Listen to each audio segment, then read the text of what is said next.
et bienvenue sur Les Planeuses Podcast, le podcast des French Wedding Planners. Je m'appelle Marie-Michel et je suis formatrice chez Les Planeuses. Mon but avec ce blog et ce podcast est de te donner tout plein d'astuces et de conseils pour te faire connaître et faire grandir ton business de wedding planner, et tout ça bien sûr dans la joie et la bonne humeur. Alors, prête pour l'épisode du jour ? Salut Wedding Planner, j'espère que tu vas bien. Aujourd'hui, on se retrouve pour un nouvel épisode de mon tout nouveau podcast, qui est le podcast qui te donne des conseils pour faire grandir ton business de wedding planner.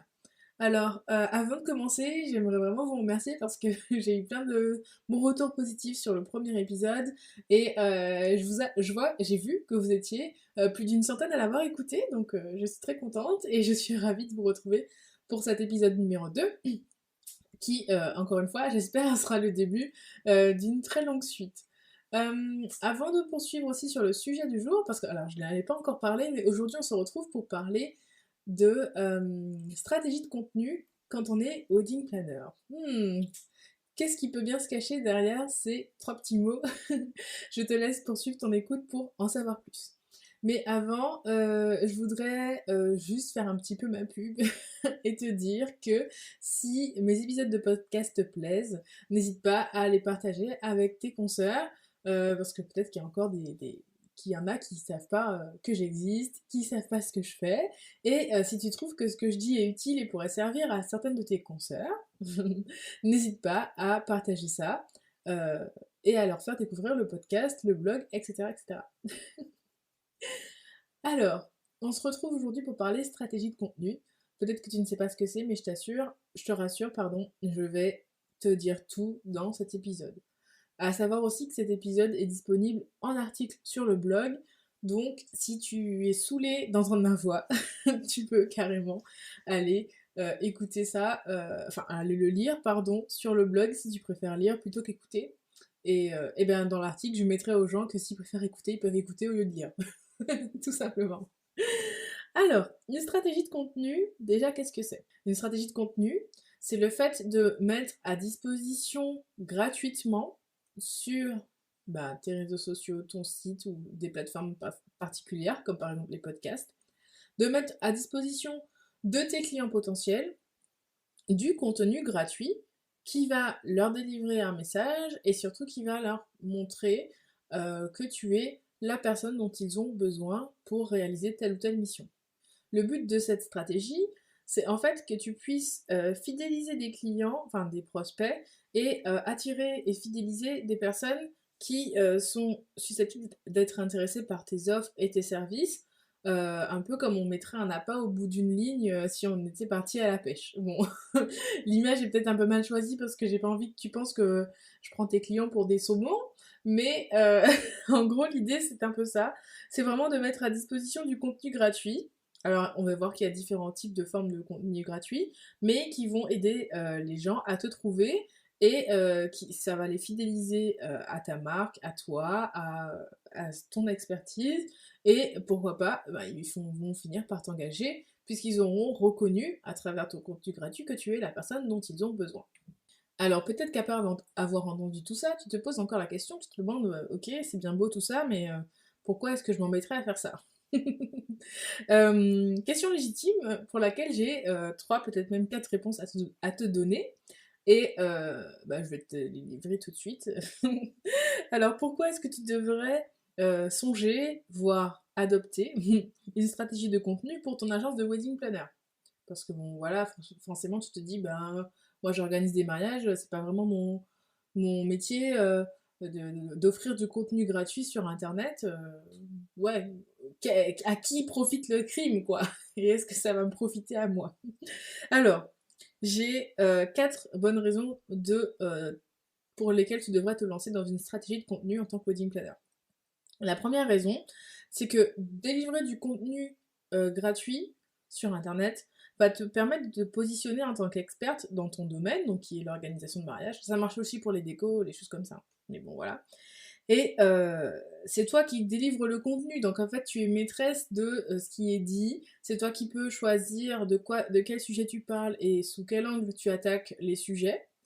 Si ça plaît pas à quelqu'un, bah, il consommera plus ton contenu et puis c'est pas grave, hein, on s'en fiche. Mais ceux à qui ça plaira, bah, ils vont revenir pour en avoir plus.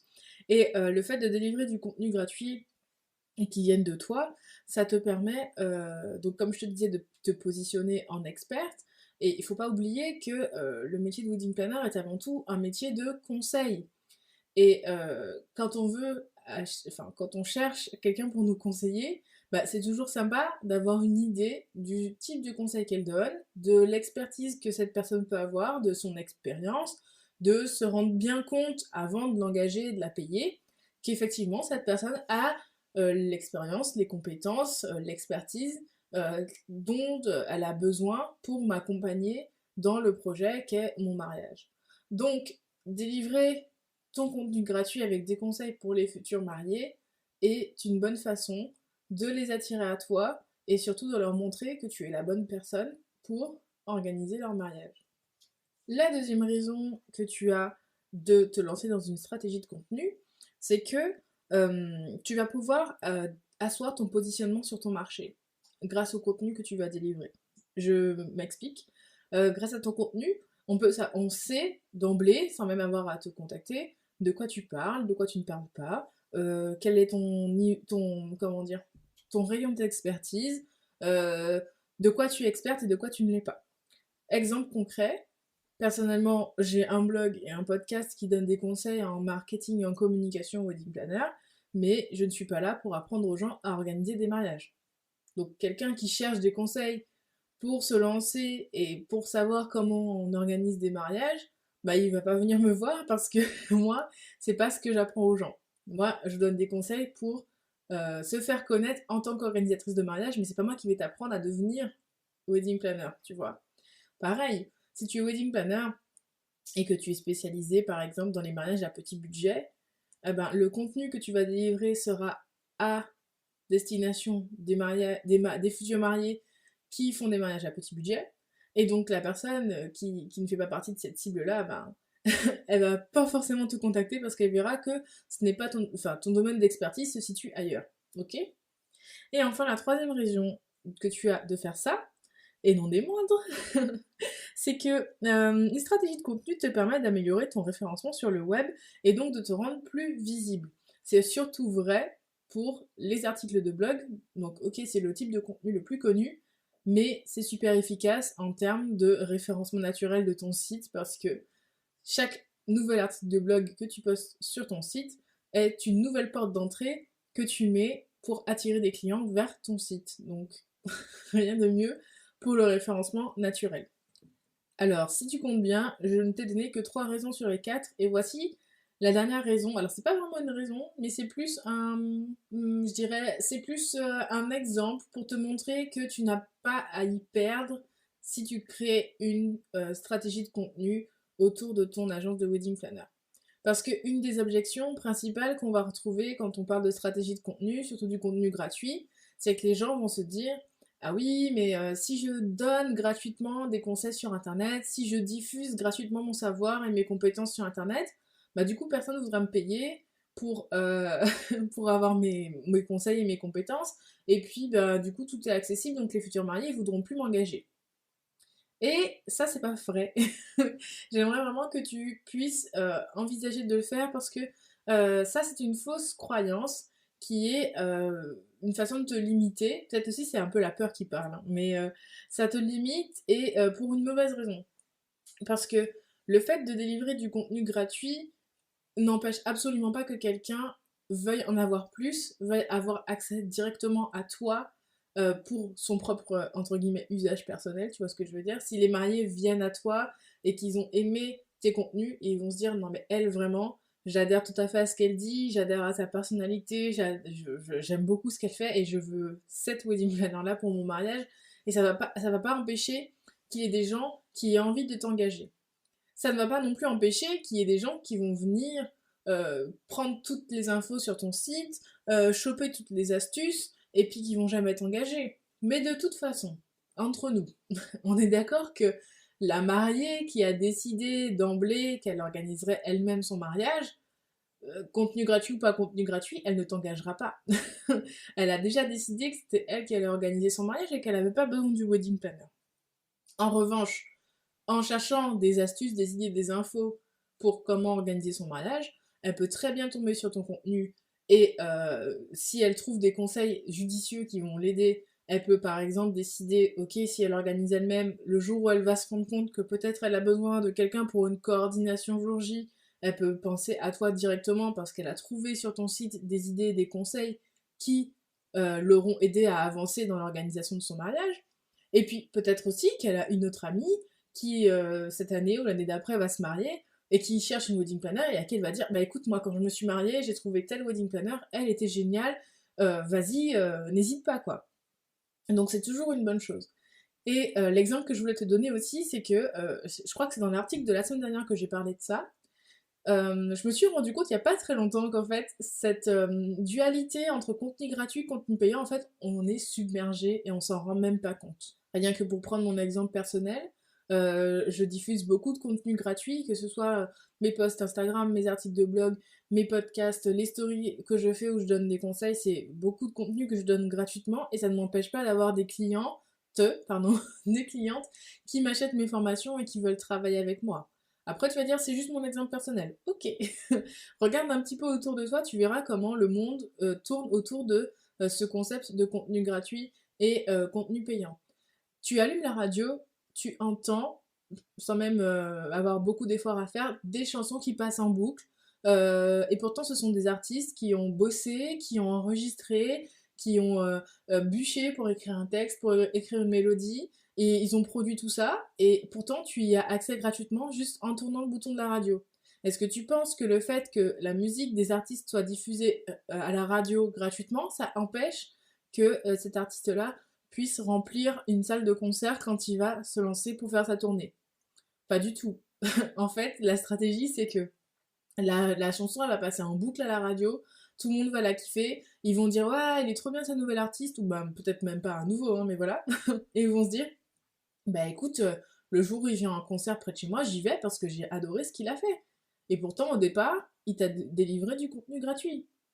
Pareil, tu vas chez Sephora pour ne pas pour ne pas faire trop de pub, Sephora, Marionneau ou Nocibé, voilà, j'en ai donné trois, comme ça j'ai le droit de le dire.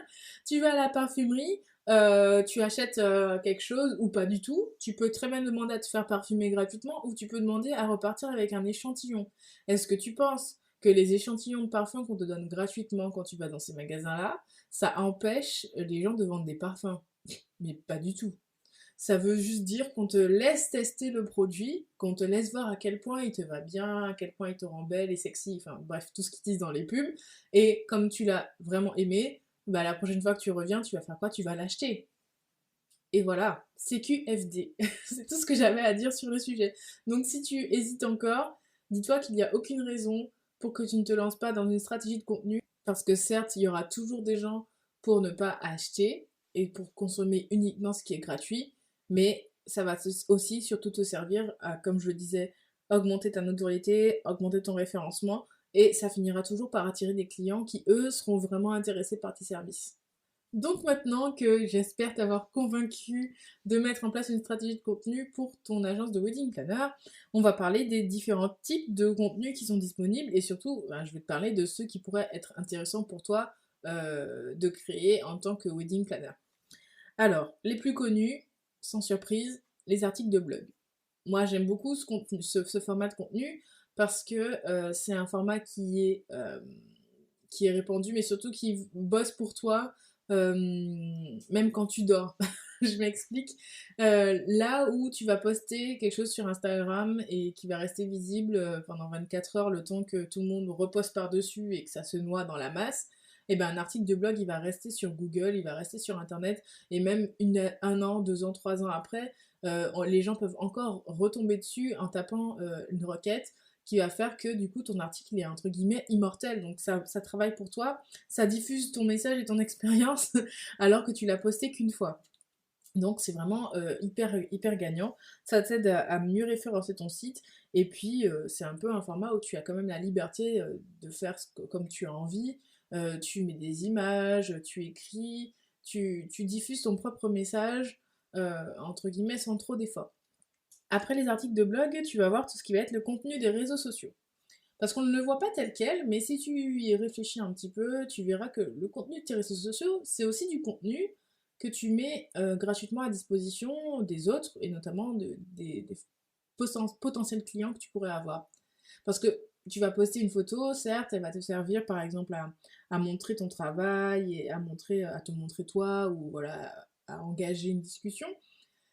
Mais si tu travailles correctement les légendes de tes posts de réseaux sociaux, tu vas te rendre compte aussi qu'au final, si tu t'appliques à y diffuser de la valeur et à y diffuser des conseils, du contenu qui soit pertinent pour ta cible, bah au final, c'est comme si tu écrivais un article de blog. Alors certes, il est plus court, et puis c'est pas la même durée de vie, c'est pas le même contenu, mais au final, enfin, je sais pas ce que t'en penses, mais moi je mets ça dans la catégorie des contenus gratuits, parce qu'on peut y accéder directement sur ton compte Instagram sans payer un sou.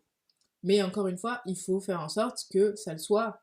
C'est pas juste en postant des photos et en mettant 3 hashtags que ça en fait un contenu gratuit. Il faut vraiment que tu puisses voir tes publications de réseaux sociaux comme du contenu gratuit potentiel, quelque chose qui diffuse ton message et qui va montrer ton expertise. Et à ce moment-là, une fois que tu le travailles dans ce sens-là, oui, ça devient du contenu gratuit pertinent.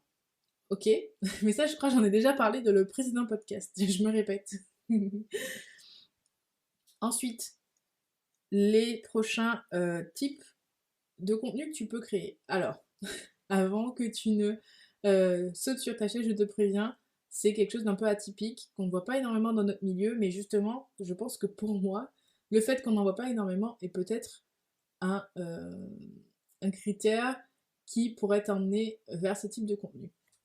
Je veux parler ici des vidéos et des podcasts. Alors, tout de suite, je pense que tu as dû te dire, non mais elle a fumé quoi là? Moi je suis wedding planner, je vais aller faire des vidéos, mais pourquoi? Alors, la vidéo, dis-toi que c'est le format de contenu le plus consommé actuellement sur internet. Donc, te démarquer en créant des vidéos là où tout le monde fait des articles de blog, ça peut être une très très bonne idée. Surtout que, alors à ma connaissance, il n'y en a pas énormément des wedding planners qui font des contenus à destination des futurs mariés en français et en vidéo. Moi, je n'en connais qu'une, c'est Elodie de l'agence d'idées. Mais à part ça, je ne connais pas des masses des wedding planners qui font des vidéos sur YouTube. Et en même temps, pourquoi pas? Pourquoi pas? Pourquoi est-ce que tu prendrais pas ta caméra et que tu ferais une vidéo sur un sujet qui tient à ton audience, par exemple, je sais pas moi, bah, pour rester sur le sujet des mariés à petit budget, 5 astuces pour limiter le budget pour respecter le budget de votre mariage, et tu le ferais en vidéo. Parce qu'au final, c'est pas si compliqué, c'est des choses que tu sais faire. T'as juste à taper un script et à le dire devant la caméra. Alors ok, je dis comme ça, tu as juste à faire ça. Il faut quand même franchir le pas de faire des vidéos. Mais si c'est quelque chose dans lequel tu te sens, moi je t'encourage à le faire. D'ailleurs, tu n'es pas obligé de mettre ces vidéos-là sur YouTube, tu peux aussi les mettre sur Instagram. Les Insta Stories, c'est aussi un format vidéo qui est très consommé. Alors, lance-toi. Cela dit, là où YouTube présente un avantage pour toi, c'est que, comme Pinterest, c'est un moteur de recherche. Donc, quand les gens vont taper quelque chose dans la barre de YouTube et qu'ils vont tomber sur ton contenu, bah c'est un peu comme comme s'ils tapaient sur Google et qu'ils tombaient sur tes articles de blog. Là, ils vont tomber sur tes vidéos, ils vont tomber sur ton contenu, et pourquoi pas atterrir sur ton site, etc., etc. Je pense que tu as vu où je voulais en venir. Et j'en viens du coup au deuxième contenu que j'avais associé à la vidéo, c'est le podcast. Pareil, est-ce que vous en connaissez des wedding planners qui font des podcasts à destination des futurs mariés? Euh, alors oui, il y a des podcasts qui vont être, on va dire, pour aller découvrir des prestataires, des choses comme ça, mais un podcast qui donne des conseils aux futurs mariés en français.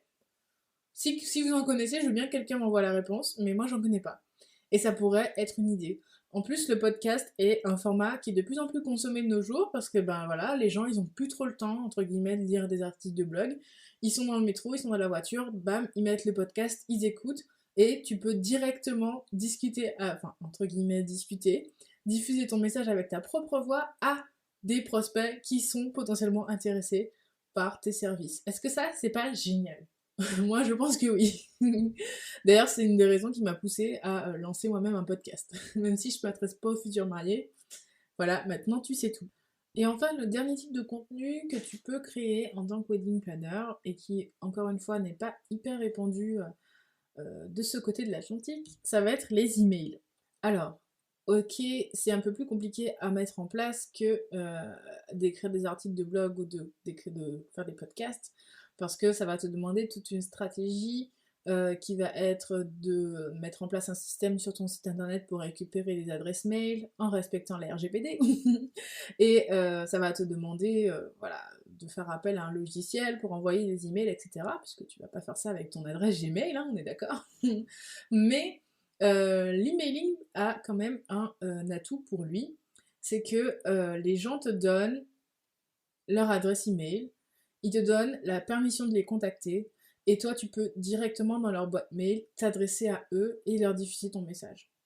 Tu peux envoyer des emails pour donner des conseils. Tu peux envoyer des emails pour dire hey, j'ai un nouvel article qui est sorti, va jeter un œil. Tu peux envoyer des emails pour proposer tes services. Et après, la personne elle s'abonne. Si ça ne l'intéresse plus, elle se désabonne. Il y a des gens qui se désabonnent tout le temps, donc c'est pas un souci. Mais tu peux communiquer directement avec des futurs mariés qui peut-être peuvent te répondre aussi en voyant quelque chose dans son email, ils peuvent te répondre et voilà comment tu crées un contact. Avec l'email, tu entres directement en contact avec des personnes précises qui se sont inscrites sur ton site et ça peut être vraiment une stratégie gagnante.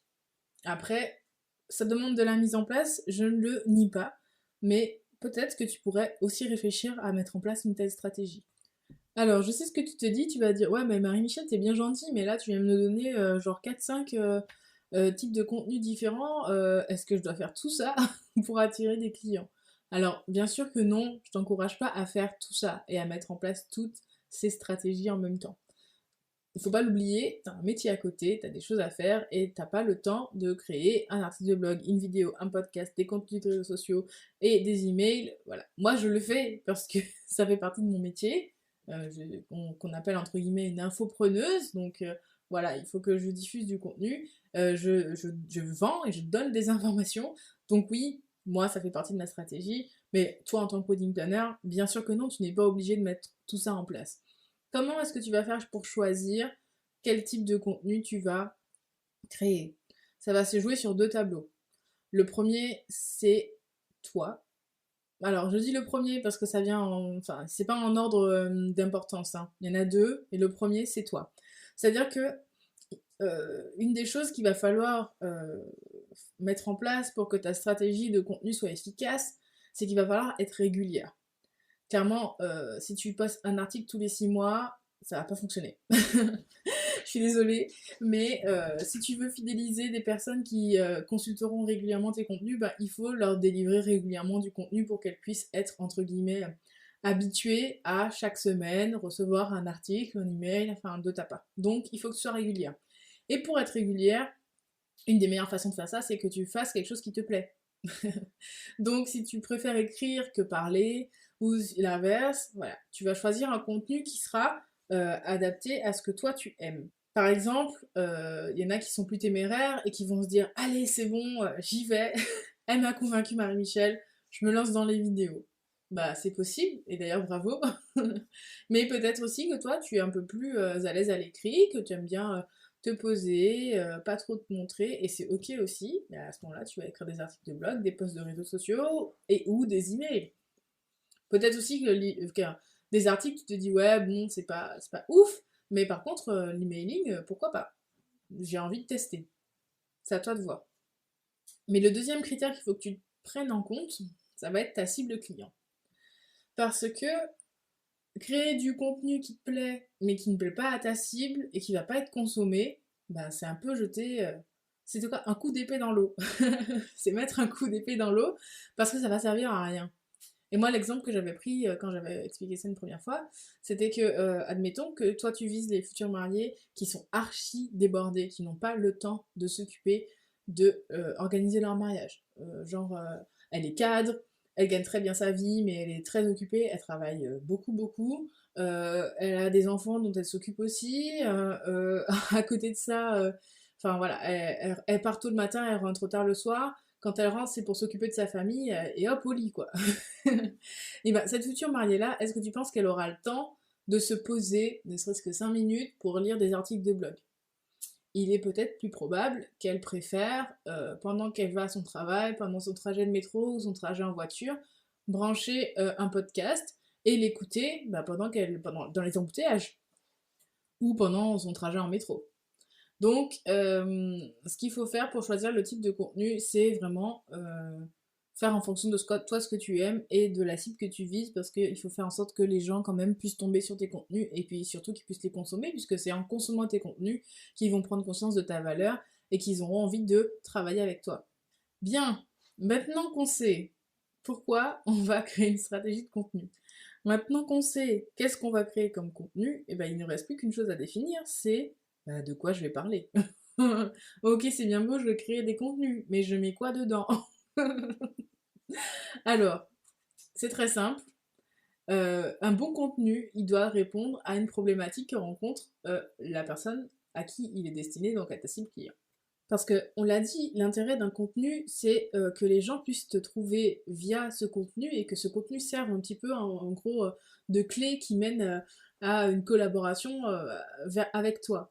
Et pour que la personne tombe sur ton contenu, il faut que tu répondes à des questions parce que quand la personne va faire des recherches pour se renseigner sur un sujet, bah, qu'est-ce qu'elle va taper dans Google? Elle va taper comment faire ceci, comment faire cela, ou même si elle tape pas comment, peut-être taper trois mots, genre, je sais pas, mariage petit budget ou mariage intimiste. Et si toi tu as répondu à ce genre de problématique dans tes contenus, bah, c'est ça qui va ressortir dans les résultats. Et donc c'est pour ça que je te dis qu'avant tout, il faut que ton contenu réponde à une problématique de ta clientèle cible. Et ça, encore une fois, c'est quelque chose qui est super simple à faire parce que tu as les réponses aux questions que se posent les clients avec qui tu veux travailler. C'est pour ça d'ailleurs que tu es qualifié pour travailler avec ces clients. Donc, pour reprendre l'exemple de tout à l'heure, les clients qui ont un petit budget de mariage et toi, wedding planner, qui te spécialise dans les mariages à petit budget, eh ben clairement, tu as les réponses tu peux leur donner des astuces pour réduire leur budget de mariage. Alors, t'es pas obligé de leur donner toutes les astuces que tu aurais données, tout ce que toi tu aurais fait pour des clients à toi, ou toutes les astuces que tu aurais données à des clients qui t'auraient engagé, mais ne serait-ce que donner une petite partie de ton savoir pour inciter des gens à en vouloir en savoir plus, et juste pour montrer en fait que tu sais de quoi tu parles, c'est déjà un premier pas en avant. Et encore, j'ai envie de te dire, quand bien même tu donnerais toutes tes astuces, c'est pas ça qui va t'empêcher d'avoir des clients. Parce que la personne qui vient dans l'idée d'engager une wedding planner, elle vient pas parce que juste t'as les compétences, enfin juste parce que t'as les connaissances. Elle vient parce que tu vas faire pour elle un travail qu'elle ne pourrait pas faire elle-même. Je prends une analogie. Imaginons que je tenais un site, enfin, pour que j'avais envie de vendre mes services en tant que web designer. C'est pas parce que je vais expliquer aux gens comment faire un site que forcément ils vont tous prendre le process et dire ah ok, pour faire un site il faut faire comme ci, comme ci, comme ça, et que du coup j'aurai plus aucun client. Parce que de toute façon, il y aura toujours des gens pour dire ah non mais moi je me sens pas de le faire, j'ai pas les compétences, ou j'ai pas le temps de le faire moi-même, ou plein de choses. Et du coup, ils auront toujours envie que quelqu'un fasse pour eux le site internet au lieu de eux apprendre à le faire, parce qu'ils n'ont pas le temps de regarder tout ton contenu sur savoir comment le faire. Mais au moins, avec ton contenu gratuit, ils savent que tu es en capacité de le faire. Je pense que tu vois quand même où est la différence. Et donc du coup, je t'encourage vraiment à faire le plus de contenu possible qui répondent aux questions que se posent tes clients. Donc, que tu sois wedding planner ou que tu sois wedding designer, voilà, n'hésite pas à donner des idées, à donner des contenus, à montrer ce que tu sais faire et comment tu sais le faire. Parce que quoi qu'il en soit, les gens viendront après pour que toi tu le fasses pour eux. Il y aura toujours des gens pour engager quelqu'un pour faire le travail à leur place. Donc, il faut pas que tu aies peur. Faut pas que tu aies peur de, entre guillemets, trop en dire. Dis-toi juste qu'il faut que ton contenu soit suffisamment concret pour répondre vraiment aux problématiques que se posent, qui sont celles de ta cible, et que ton contenu soit de qualité. Faut pas que les gens aient l'impression que tu les prends un peu pour des idiots, quoi. Une autre idée de contenu que tu peux partager, c'est par exemple, moi, j'avais fait le constat que des fois, il y a des clients qui venaient à moi et ils avaient aucune idée de, par exemple, du nombre d'invités qu'ils voulaient, ou ni même du budget qu'ils voulaient allouer au mariage. Et c'est quand même important parce que, bon, en tant que wedding planner, c'est un peu les informations sur lesquelles tu te bases pour démarrer ton travail. Et j'avais eu l'idée du coup de faire un article sur 5 choses qu'il faut faire avant de contacter votre wedding planner. Et ça c'est intéressant parce que les personnes de toute façon qui sont là pour consommer du gratuit, bah ça va quand même les aider à avancer de leur côté. Et puis les personnes qui viennent dans l'idée d'engager une wedding planner, elles se disent ah oui quand même il y a quand même des choses qu'il faut qu'on fasse avant de la contacter pour que ce soit très efficace le travail qu'on va faire ensemble. Donc n'hésite pas à partager ce genre d'outils, d'astuces aussi, ce genre de choses qui, encore une fois, montrent que tu es une experte et que tu sais de quoi tu parles et que tu fais les choses dans un certain ordre et que tu sauras accompagner des clients. Par exemple, tu pourrais très bien faire un contenu sur X choses à définir avant de choisir votre traiteur. Par exemple, il y a encore plein d'autres contenus qu'on peut faire de ce style-là, mais c'est pour que tu vois un petit peu.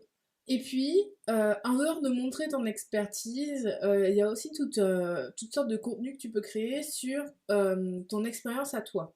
Alors, ça se prête peut-être pas à un article de blog, tu me diras, mais ce genre de contenu se prête particulièrement à tout ce qui va être post sur les réseaux sociaux et aux emails par exemple.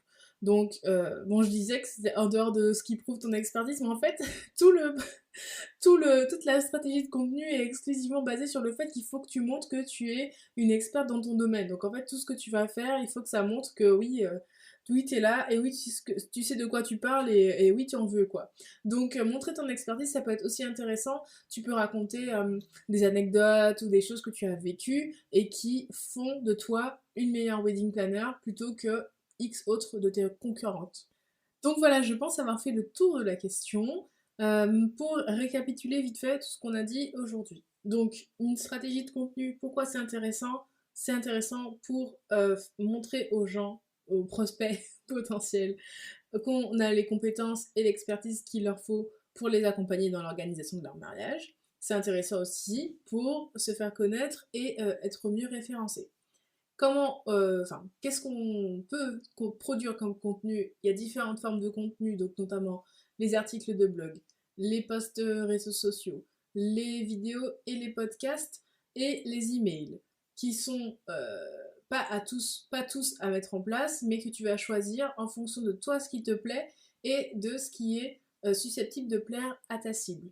Et ensuite, qu'est-ce qu'on met dans le contenu? Eh bien, ce sont des réponses aux questions que se pose ta cible, des réponses qu'elle est susceptible de chercher en ligne et qu'elle va pouvoir trouver chez toi.